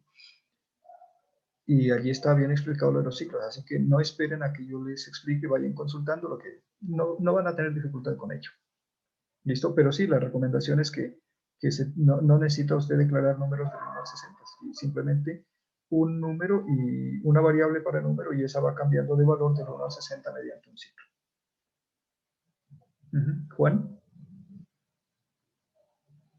Sí, buenas noches, profe. Profe, es que pues, yo la verdad apenas acabo de abrir el Visual Studio y me dice configuración de desarrollo. ¿Es dejarlo en general o me toca pasarlo a Visual C Chart? No, cuando usted instala, él le va a preguntar qué tipo de software va a desarrollar, entonces usted dígale que va a desarrollar de escritorio y .NET. Y para Aquí dice Windows. desarrollo web, solo código, general, No, JavaScript. no, quite web, quite JavaScript, deje solamente .NET, deje para escritorio y deje para Windows. Son las tres Aquí, primeras categorías. aquí no aparece nada de net, solo aparecen esos, JavaScript, Visual Basic, Visual C Chart y Visual C++. Está en los De resto. lenguajes. Marque C Sharp. Listo. ¿Listo? Y otra cosita, en el 2017, ahí le pide a uno ingresar una cuenta. ¿Toca ingresar la cuenta del correo institucional? Con esa pueden descargarlo. Ok, gracias. Bueno, vamos a avanzar. ¿Sí? Y he visto que varios han preguntado del desarrollo del problema 7, profe, que hay varios que han tenido como interrogantes con ese. ¿Qué dice el problema 7? Dice, en una tienda de ropa se desea realizar un programa que devuelva el cambio que se haga en una compra, utilizando monedas o billetes, en donde se necesita conocer el precio a pagar, lo que el cliente paga y el cambio que éste obtiene al realizar la compra. Nota, se debe usar decimales. Ahí pues yo la verdad tenía la duda en el caso de lo que el cliente compra, ¿toca generar una lista o toca hacer como tipo factura o de qué manera tocaría ahí? Sí, pero facture un solo elemento. ¿Sí? Digamos que usted compra una camisa y vale 85,000 pesos. ¿Sí? Entonces usted debe introducir con qué billete paga el cliente. y él paga con un billete de 100.000, o pueden ser dos de 50.000, ¿no? ¿Cierto? Paga con 100.000. ¿Qué significa? Que usted al valor que él le paga le tiene que restar el valor facturado y le tiene que calcular el cambio. Y lo que dice que maneje decimales significa que va a utilizar datos float, no int, sino float. Pues porque para todo lo que es monetario se utiliza siempre datos reales. Ah, ok. Muchísimas gracias, profe. Bueno, si me permiten, avancemos porque el tiempo no nos espera y vamos a hacer algunos ejemplos de decisiones. Yo tenía una consulta. Bueno, cuéntenme. Bueno, para el de ejercicio 3. El de ejercicio 3 me dice, para poder realizar un intercambio de estudio en la UNAD es necesario conocer el nombre del estudiante, la carrera que está realizando, el promedio de notas y la edad, en donde deben cumplir los siguientes requisitos: tener 22 años en adelante y tener un promedio de 4.5. Creería que en esa parte se pone dos condiciones pueden ser ELF o IS o el IF. Apenas un poquito Esa condición es con if. con ¿Listo? IF. Correcto. Y puede allí utilizar una condición doble uniéndola con un AND, o puede utilizar una condición anidada, es decir, preguntar primero si el promedio es mayor a 4.5 y luego preguntar si la edad es mayor a 22, creo que dijimos, ¿cierto? Y si cumple las dos, entonces se puede aprobarle el intercambio, de lo contrario no. Pero sí, es el manejo del IF. Perfecto, ya Juan, en esta parte donde dice que usted está en la partecita donde estaba escopilando el método constructor, allí le estamos dando un valor a, en este caso, como ya conozco el valor, ya conozco, digamos, la condición que en este caso la persona debe tener 22 años en adelante, ya puedo definir esto, y en el promedio de nota también puedo definir como 4.5 hacia arriba. ¿Me entienden? No, en este caso esos son valores de referencia, pero tanto la edad como el promedio de notas hay que leerlo y proporcionárselo a través del método Z. Perfecto. ¿No? En este caso no son constantes, esos son valores de referencia, porque Correcto. Lo que usted va a hacer es comparar la edad del estudiante con 22 y comparar el promedio que tiene el estudiante con el 4.5. Correcto. Bueno, y así rapidito, qué pena con usted. Lo del tema, sabemos que en el segundo ejercicio me pide que o sea, me tiene que pedir a mí, al usuario, la cantidad de estudiantes. Yo le pongo 10, entonces debo colocar en este caso 10 notas de cada, 10 notas, que es lo que yo entiendo. Si el usuario indica que son 20 estudiantes lo que hay en ese curso, los que hay, son 20 notas las que hay que ingresar. ¿Eso es lo que estoy entendiendo? ¿O me estoy, digamos, como, o sea, no estoy entendiendo bien el problema? Lo está entendiendo bien, lo está entendiendo bien. Hay que preguntar cuántos estudiantes son y luego hacemos un ciclo para el número de estudiantes. Eso lo hacemos con un ciclo. El ciclo nos va a permitir leer la nota 5, 6, 10, 20 veces, las veces que quiera. Correcto, y si son 50, 50 las va a leer, perfecto. Exactamente, las va a leer y las va a leer a través de la misma variable y con la misma sentencia. O sea, no tengo que escribir 50 veces la sentencia a leer, sino que la escribo una vez, pero la meto dentro de un ciclo para que se ejecute 50 veces. ¿Sí? Y lo que voy a hacer es que cada vez que leo una nota la vamos sumando y al final dividimos sobre el número de estudiantes y obtenemos el promedio, ¿no? Ese es el del promedio. Perfecto, muchas gracias. Bueno.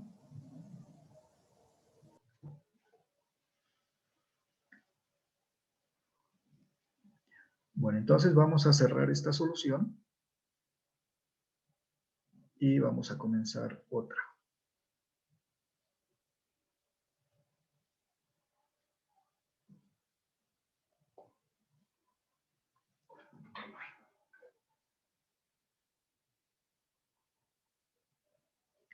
Vamos entonces nuevamente por proyecto, le vamos a decir que es un proyecto que vamos a desarrollar por consola y le vamos a llamar a este,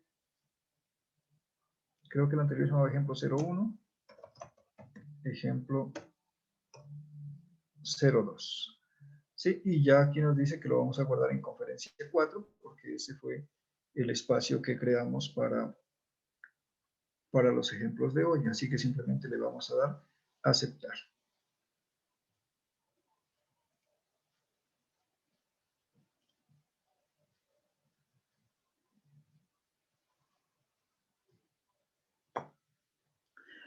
Bueno, vamos a saltarnos el ejercicio de decisión simple y vamos a hacer un ejercicio de decisión doble, ¿listo? Para que tengamos el ejemplo, ¿listo? Entonces vamos a hacer el siguiente ejercicio.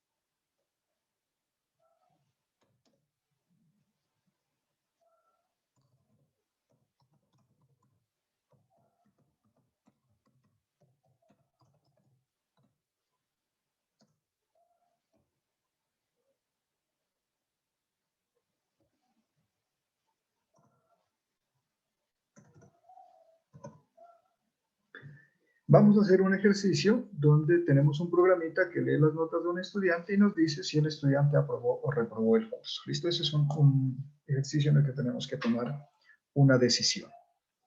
¿Sí? Por lo pronto vamos a dejar nuestro método main aquí quietico, nuestra clase program. Vamos primero a crear la clase con la que vamos a trabajar. Entonces vamos a agregar, vamos a crear la clase. Le vamos a dar un nombre.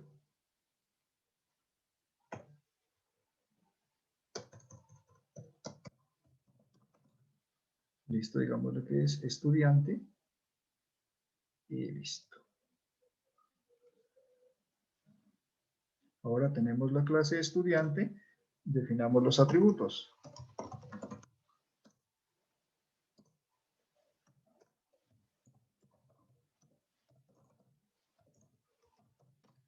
Listo, démosle el nombre.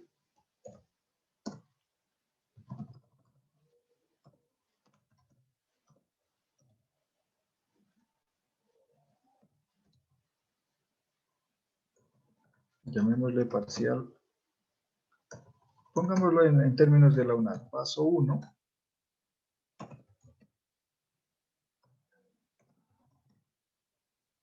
Hagámoslo con 2 pasos nomás para que no nos quede tan largo.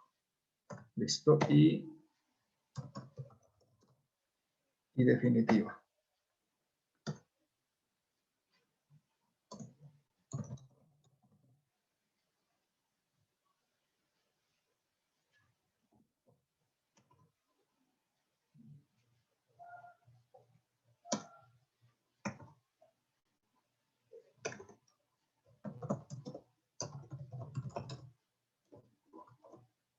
Vamos a crear un constructor simplemente que inicialice en 0.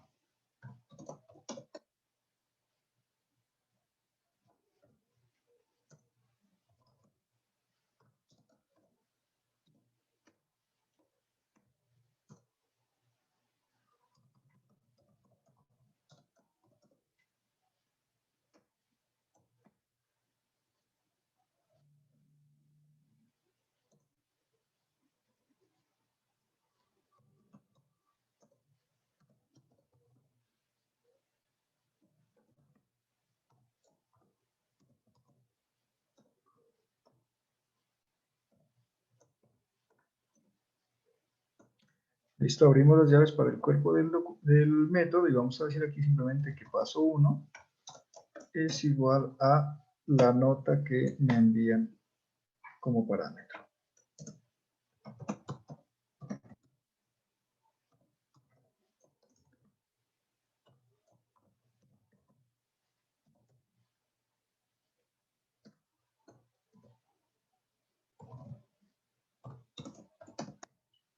Listo. En paso 2 también guardamos la n que nos envíen, la variable, y vamos a calcular la nota definitiva.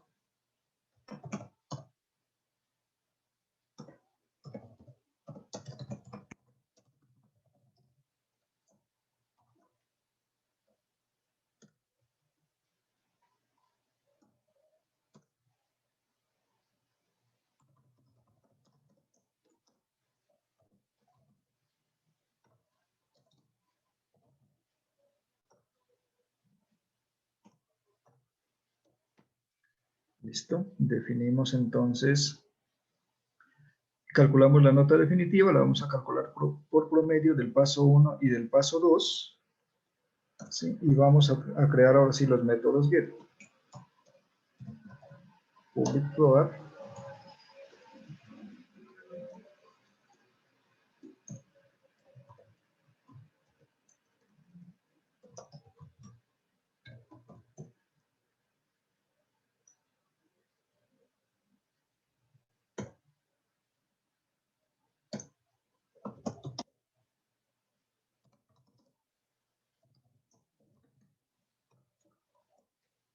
Creamos un get para paso 2 que hace lo mismo.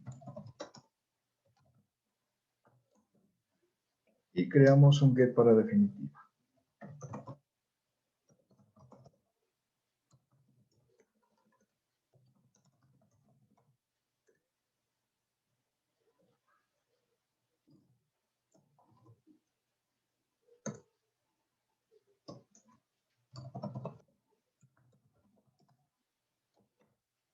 Bueno, y lo que queremos saber es si aprobó, ¿cierto? Entonces, public.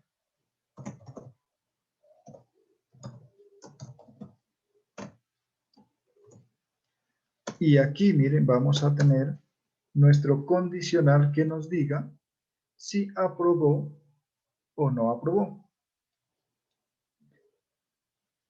Bien. Vamos a declarar aquí una variable.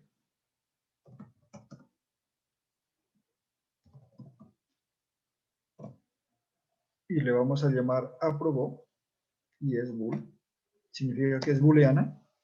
Aprobó. Me da error, a ver.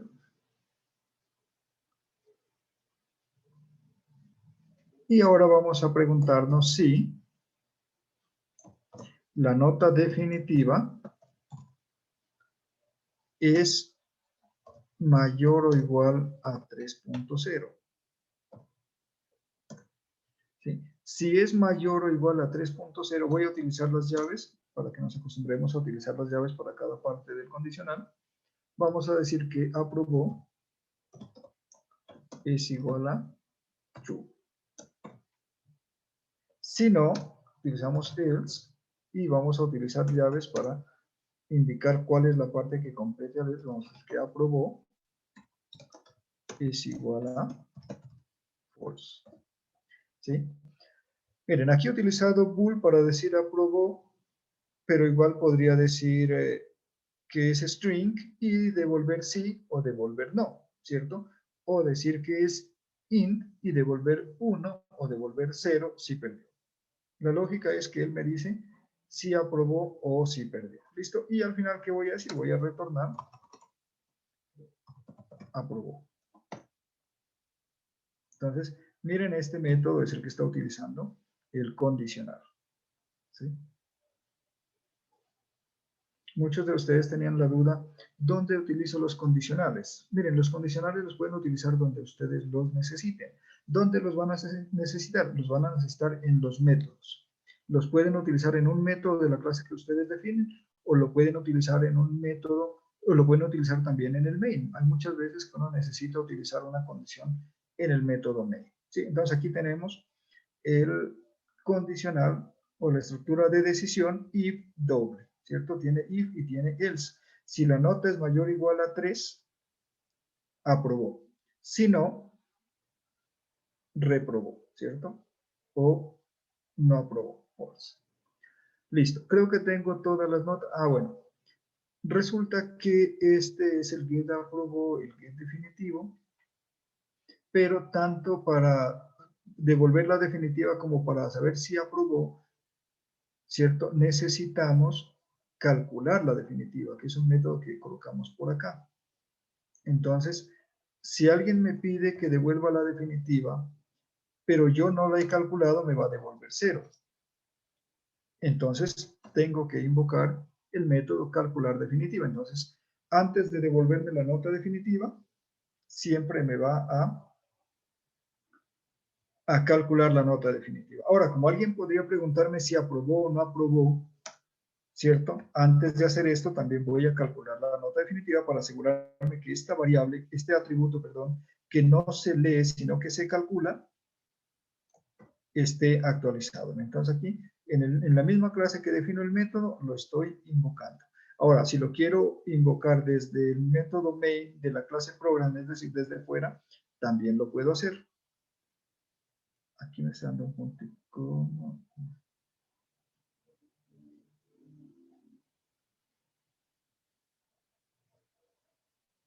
Bueno, ahora veremos qué error es este, no se puede convertir implícitamente. Ah, perdón, aquí es bool.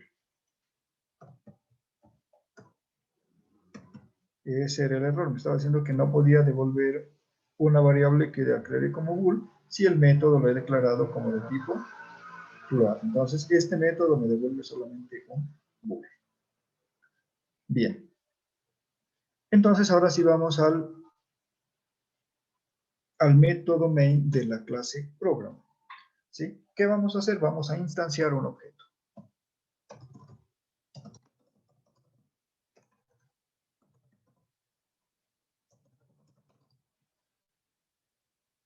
Entonces vamos a decir que de la clase estudiante vamos a crear la variable est, que va a ser igual a new estudiante. Bien, aquí vamos a leer las notas y se las vamos a enviar. Entonces vamos a decirle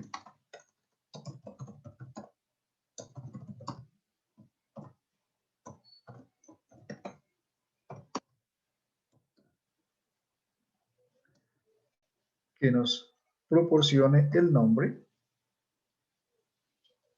Y aquí vamos a decirle que un string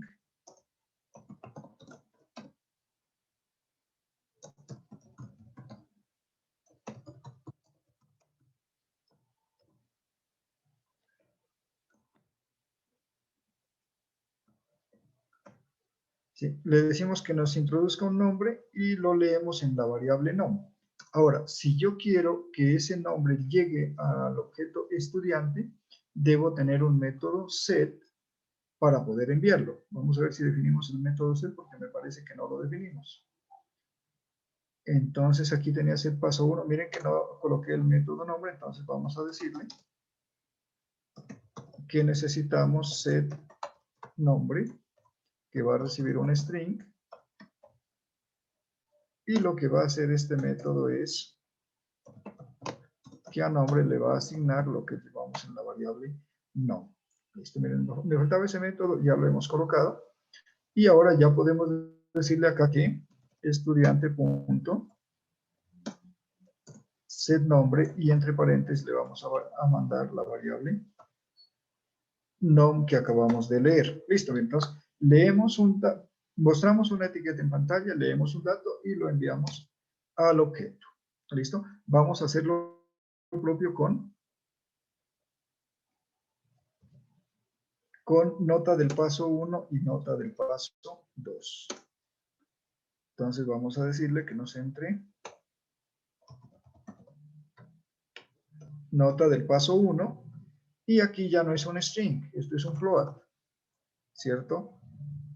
Y va a llamarse n1 que va a ser igual a float.first y aquí vamos a leer el dato. Entonces van poniendo cuidado cómo es que leemos un dato flotante.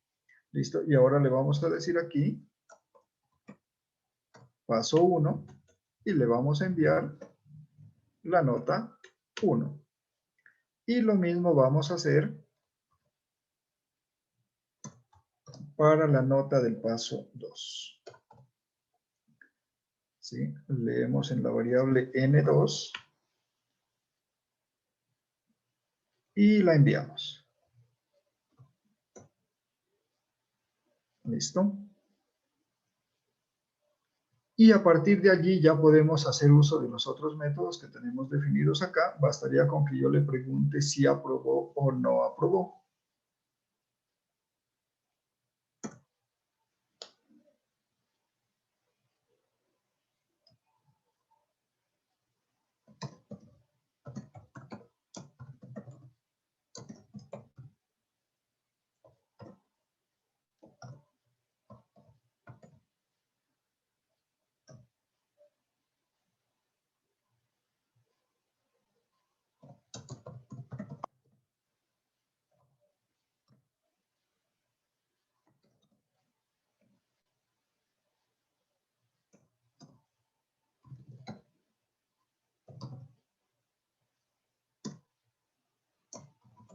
Bien, veamos entonces. Vamos a leer por teclado el nombre y lo pasamos al objeto a través del método set.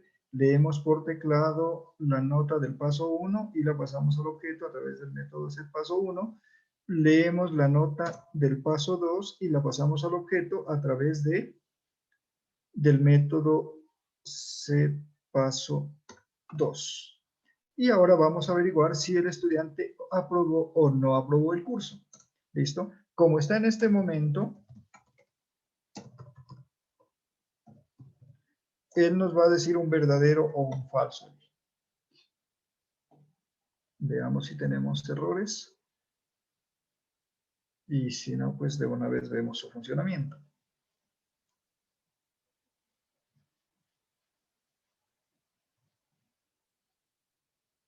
Bien, entonces el nombre, José, paso 1, 3.4, paso 2, 2.0. ¿Listo? Aquí nos dice que aprobó, pero a mí me late que no aprobó curso. Aprobado, true. Vamos a ver qué pasó.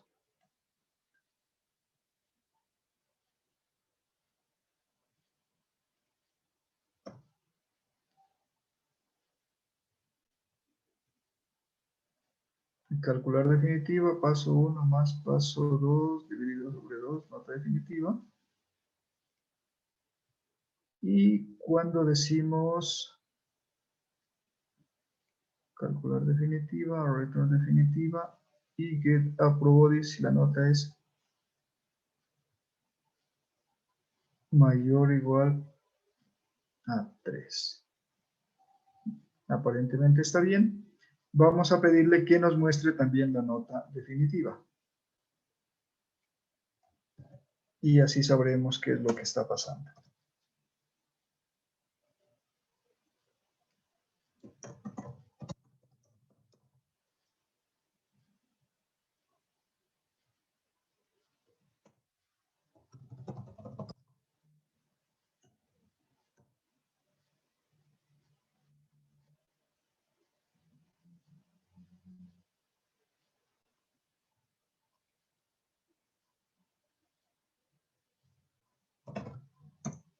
Digámosle que obtuvo 3.5 y 4.2. La nota definitiva es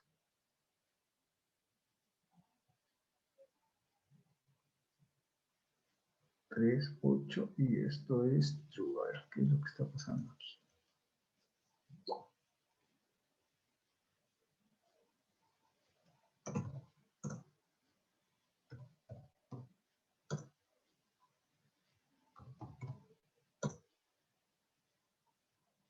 Ujú.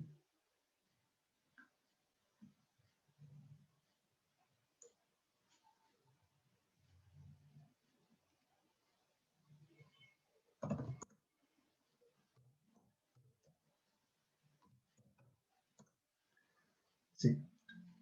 ¿Ya se dieron cuenta cuál era el error? Estaba utilizando el punto y él me estaba ignorando el punto, entonces me lo estaba tomando como valores enteros.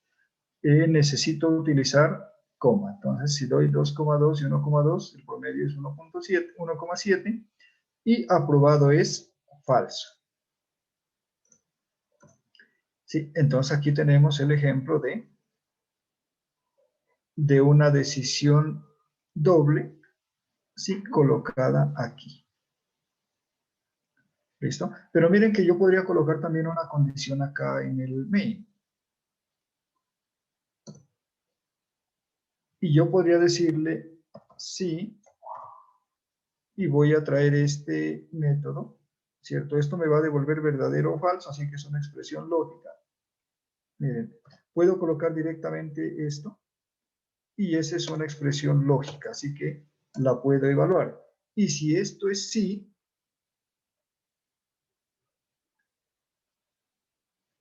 puedo mostrar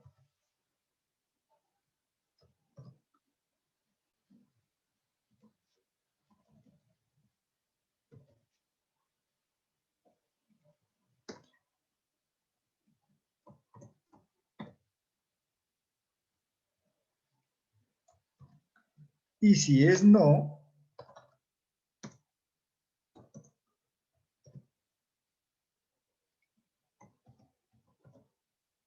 puedo mostrar que el curso no se aprobó. Entonces, miren cómo los condicionales nos permiten introducir los cambios que nosotros queremos en el programa. Vamos a ver ahora cómo nos va.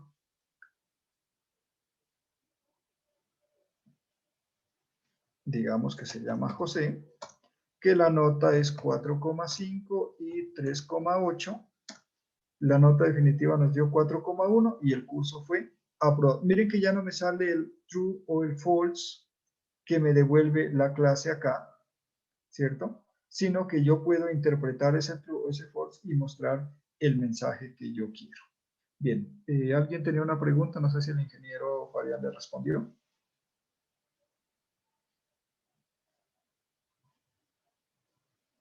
Profesor, bueno, creo que no soy la única. Al momento, la primera vez que usted probó el programa, el programa dio el resultado de 2,7, que era la nota entre las dos que usted había puesto. Pero en dicho caso, ¿el programa lo pudo haber arrastrado a 3 o sencillamente porque usted colocó la especificación de que fuera mayor el programa, pues nada más colocaría probó en dicho caso que fuera 3? Bueno, miren, este programa tal cual está aquí no aproxima, ¿no? Porque la condición que le hemos puesto es que sea mayor a 3,0. O sea que si el programa me da 2,99, va a decir que es falso.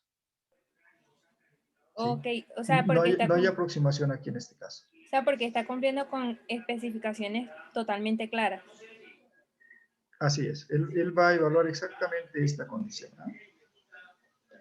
Ok, muchas gracias. Bueno, Profesor, Sergio, buenas noches. Qué pena. adelante. Profesor, una pregunta. El tema de la coma y el punto, si yo ahí en el condicional pongo el 3,0, ¿eso no me va a afectar o sea, el resultado? Teniendo en cuenta lo que pasó hace un rato. O sea, si yo le pongo ahí el if después definitiva mayor o igual a 3,0. Pues en No. vista de que yo pensaba que funcionaba con punto y allá me funcionó con coma, hagamos el cambio y lo averiguamos, ¿le parece? Ok, perfecto. Sí, señor. Vamos a probarlo. Gracias. Listo, ahí hemos cambiado a 3,0. Entonces, mira que aquí ya tenemos un error. ¿Ya? Y es que como aquí estoy haciendo la comparación con la coma, él me está generando un error, ya porque me está tomando la coma y el 0 como si ya fuera un dato alfanumérico y no me lo permite. Entonces, Entiendo. es una parte interesante. Miren que estas cositas uno las va encontrando en la medida en que hace los ejercicios. Aquí tengo que colocar necesariamente el punto, ¿cierto? El punto. Pero resulta que cuando hago la lectura acá, tengo que colocar la coma. Y bueno, inicialmente digamos, pero eso está como raro, ¿no? Es el mismo programa, el mismo computador, el mismo lenguaje. Y la razón es la siguiente. Cuando nosotros leemos la nota, utilizamos la sentencia readline. Y readline es para leer una cadena, ¿sí? El error que nos dio ahorita cuando colocamos 3,0 es que él lo interpretó como cadena, no como número. Para que lo interprete como número tengo que darle el 3,0. Pero aquí cuando yo estoy dando console readline, lo que estoy leyendo es una cadena. Y lo que hago luego acá con esta sentencia es que esa cadena la convierto a su equivalente en número real. Entonces, esa es la razón de que de que acá en la condición tengamos que utilizar el punto, y miren que el punto lo estoy utilizando en todas partes acá, ¿no? Ah, no, perdón, pensé que lo estoy utilizando, esto es con punto 0. Solo coloqué 0.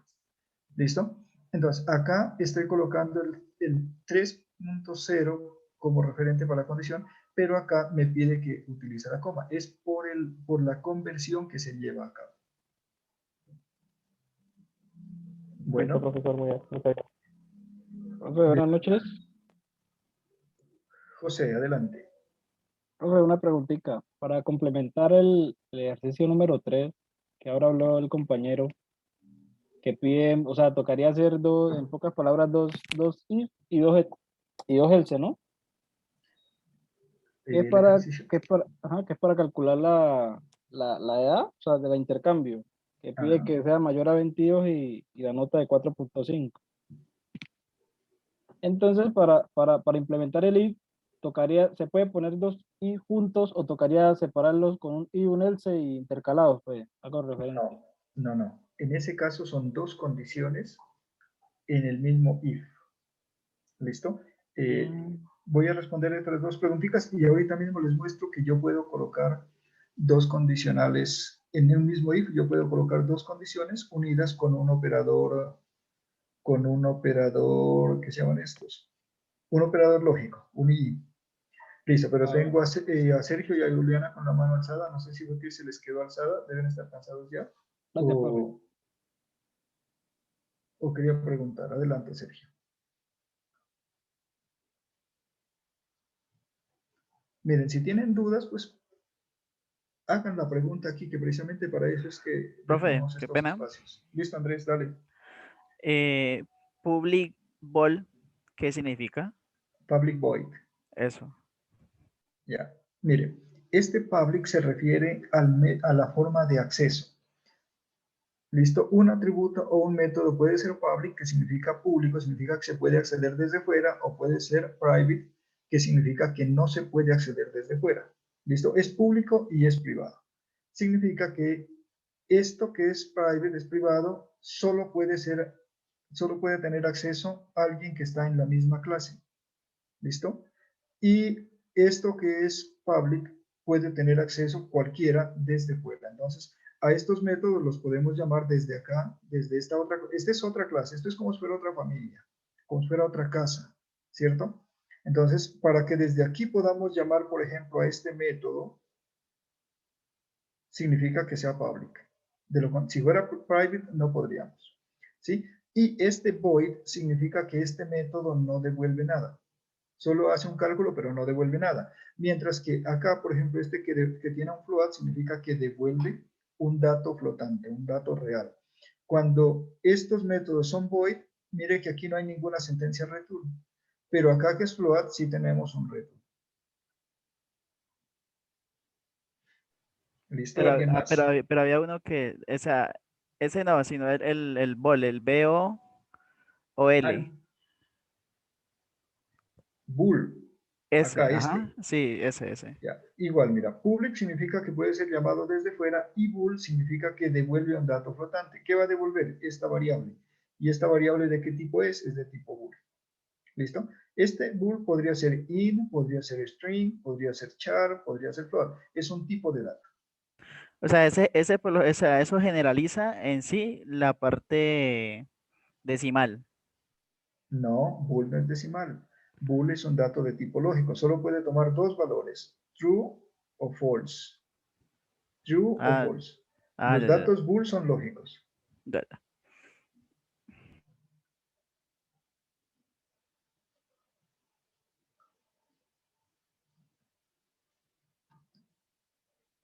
Ok, ¿y alguien más?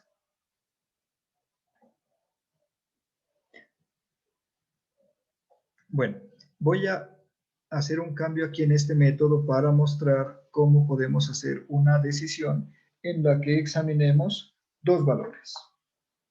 ¿Listo? Y lo que voy a hacer es preguntar si esta nota 1 que leo aquí, si esta nota 1 es válida. ¿Listo? Entonces, miren, antes de enviar esa nota a set paso 1, voy a preguntar si esa nota es válida, es decir, si está entre 0 y 5. Entonces, lo que yo voy a hacer es esto. Voy a decir si if n1 es mayor o igual a 0 y esa misma nota 1, perdón, aquí me faltó el 0.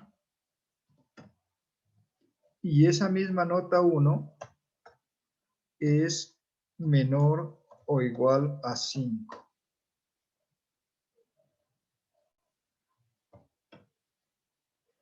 ¿Listo? Si eso ocurre,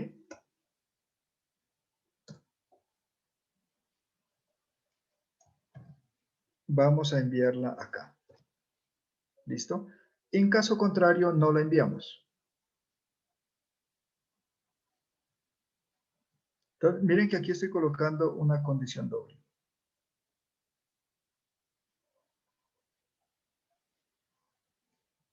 Me estaba dando un error porque estaba colocando doble igual. Bien.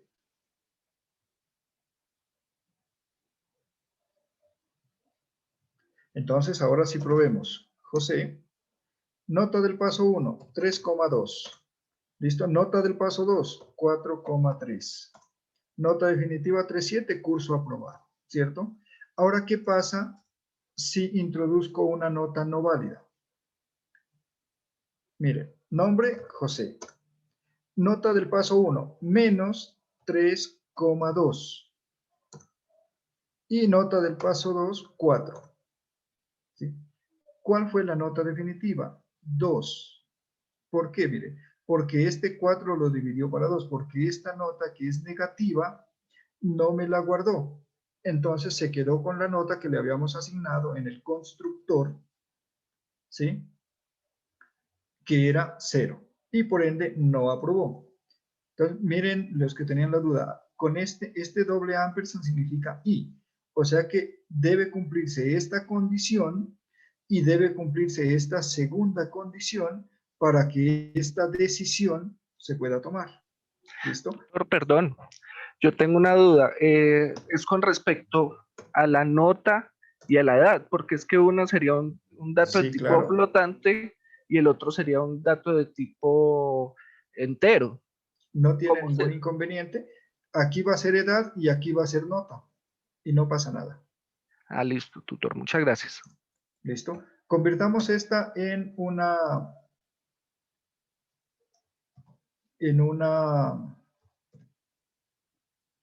decisión doble y vamos a mostrar un mensaje. Entonces vamos a decir nota paso 1, no guardada.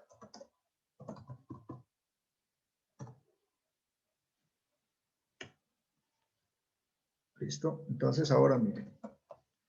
Esa condición me va a permitir guardar o no guardar la nota. Nombre, José, paso 1.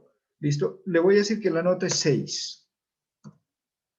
¿Listo? La nota del paso 1 no fue guardada, pero la nota del paso 2 sí me la guardó, porque para empezar en la nota del paso 2 no estoy colocando ninguna condición. Entonces, miren ustedes cómo pueden ir colocando. Yo aquí coloqué nota 1 en la primera condición, que es esta, y nota 2 en la segunda condición, pero no necesariamente, nota 1, no tiene que ser la misma variable. Yo puedo tener esta primera parte con una variable y esta segunda parte con otra variable.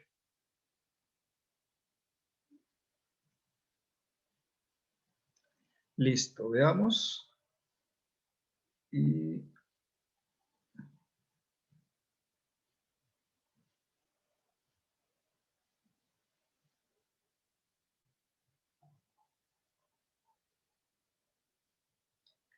bien, Sergio ya puede bajar la mano, que debe estar cansado con la mano levantada. ¿Alguna pregunta de parte de alguno de ustedes? Profe, yo tengo una pregunta. ¿Sí? ¿Quién habla? Antes de hablar con usted, Babita. Ok, Mayra. Nancy. Ah, Nancy, perdón. Profe, he estado mirando, tengo una duda desde hace rato. Por ejemplo, una nota que quede en 2,9, ¿el sistema la puede arrastrar a 3?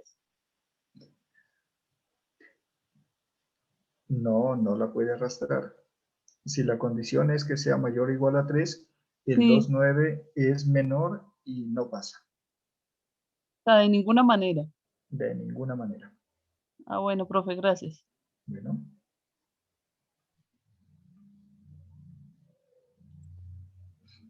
¿Alguna Profe, otra disculpe, pregunta? disculpe una pregunta, profe. Sí, José. Gracias, profe. Es que yo hasta ahora voy a instalar el Visual, pero el 2019 y me aparecen varias opciones como desarrollo de Azure, Python, desarrollo para el escritorio con C++. ¿Cuál de todas estas debo tomar? C Sharp, solamente C Sharp. Disculpe la interrupción. Por ahí abajito, ahí como que hay una parte que dice Microsoft. Instalar para desarrollo en escritorio de Microsoft. Ahí también aparece la opción de C Sharp. Ahí en el texto que aparece más Sí, abajito, como soluciones de descripción. escritorio creo que dice, ¿eh? Sí, En señora. Visual 2017. Gracias. En el 2019, sí. Ah, gracias. Sí, en el 2019.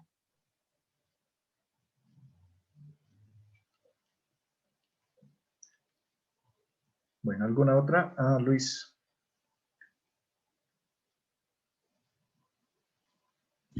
Buenas noches. Buenas noches. Profe, tengo una duda con lo del conditional if. En la parte de la sentencia, de la primera sentencia del if, o sea, no del else, ¿qué pasa si le ponemos, en vez de true, le ponemos false? Ah, bueno, que entonces estaríamos dando una información contraria porque diríamos, si es mayor a 3, perdió, ¿cierto? Porque decimos, aprobó, false, significa que perdió. Entonces, pues estaríamos dando como una información falsa, ¿no? Ya vale, profe. Muchas gracias. Es decir, el programa funciona con lo que nosotros le pongamos, pero pues la lógica estaría cambiada porque queremos que diga aprobado cuando es mayor a 3, no cuando es menor. Listo, Margie. Profe, una pregunta. En este CIPAS, ¿usted no nos puede dar un ejemplo del uso de un ciclo dentro de un método?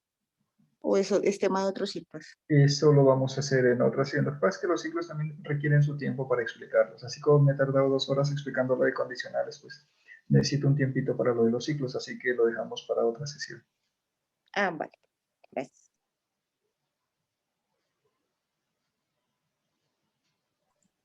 Profe, disculpe una pregunta, una cuestión. ¿Los Visual Studio tienen retrocompatibilidad? ¿Compatibilidad hacia atrás? Sí, o sea, porque, digamos, yo tengo el Visual Studio 2019, que recomienda el 2017. No hay problema al exportarlos que genere pronto algún conflicto o algo con el Visual Studio que use el tutor que me califique.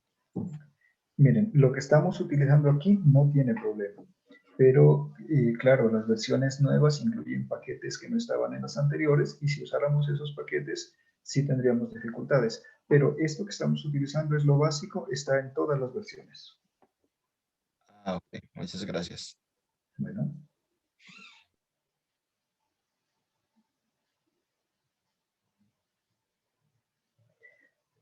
Bien, creo que estamos un poco tarde para continuar haciendo programas, así que vamos a dejar solamente hasta este punto. Pero yo les voy a compartir estos ejemplos que hemos hecho con el código, pues yo sé que ustedes toman nota y queda la grabación, pero por si quieren luego revisar el código, yo les voy a compartir la carpetica que creamos hoy con estos ejemplos y voy a incluirles allí el ejemplo de selección múltiple con el que muestra el nombre del día de la semana, que fue el que expliqué en la diapositiva. ¿Listo? Les voy a incluir ese código, entonces yo se lo envío al ingeniero director de curso para que él lo coloque en el foro de noticias del curso para que ustedes lo puedan descargar y pues puedan estudiar el código y aprender de él. Listo, entonces si tienen más preguntas, damos respuesta a ellas, de lo contrario, pues vamos terminando ya la sesión de hoy. Profe, el próximo CIPAS, ¿cuándo sería?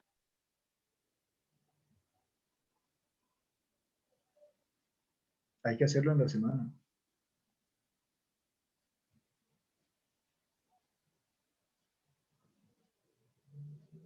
Puede que sea el jueves o el miércoles, depende de la disponibilidad de sala. Muchas gracias, profe.